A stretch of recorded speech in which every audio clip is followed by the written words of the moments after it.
Joj, predtým to tak nefungovalo, deti moje osprostené. Všelijaké svietiace a pípajúce pakšamenty. Tuto to húka, hentam to bliká. Musíš ich odkodovať, hlavy knihomolské notifikovať, SMS-ky a maily posielať, na weboviciach každú telefatku zdieľať. My sme to inak robili, z uška do uška a z pera na papier.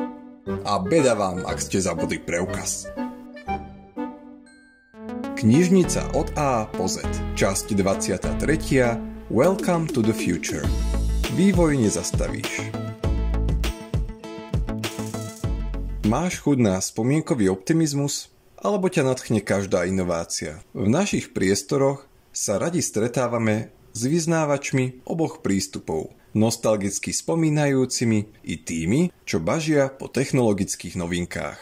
Pravdou je, že pokrok nespomalíme.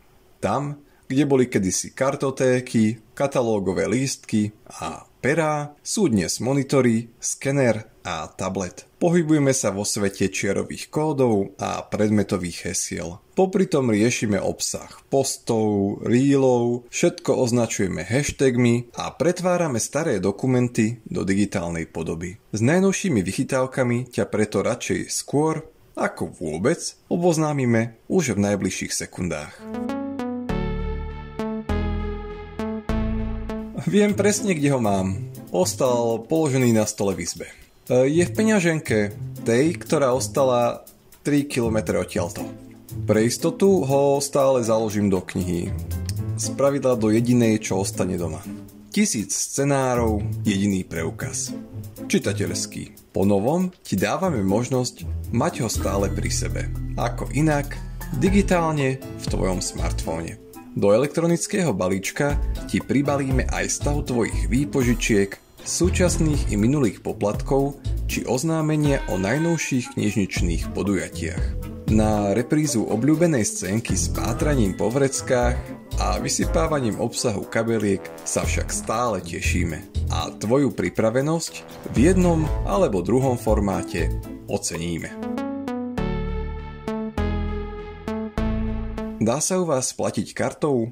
Dlhé mesiace bola naša odpoveď na túto tvoju otázku záporná. A teraz potešiť ťa môžeme iba čiastočne. Ale keď máš moderné technológie zmáknuté, nebude to pre teba vôbec žiaden problém. Dáme si krížovkárske zadanie? Čo napríklad taký spôsob ultrarýchlej platby na 5. Nebudeme ťa napínať. QR kód predsa dôverne poznáš. My ti ho vytvoríme, ty ho načítaš, peniažky sa prevedú. Niet čo dodať, bodka, koniec. Vlastne ťa ešte požiadame, aby si nám ukázal notifikáciu, ktorá ti obratom príde.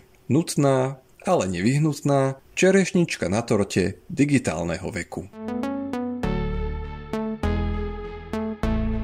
Napriek všetkým modernizačným zmenám ťa chceme ubezpečiť, že náš prístup k tebe bude stále srdečne staroškolský, s úctou, snahou pomôcť a spríjemniť ti chvíle strávené u nás. O pozitívach i zákutiach knižničného života sa môžeš dozvedieť podrobnejšie i vďaka podcastu Knižnica od A po Z. Ten sa pomaly blíži ku konečnej stanici. Preto nezabudni občas odskočiť na Spotify, Podmas či YouTube, nech nezmeškáš žiadnu z našich audiozastávok.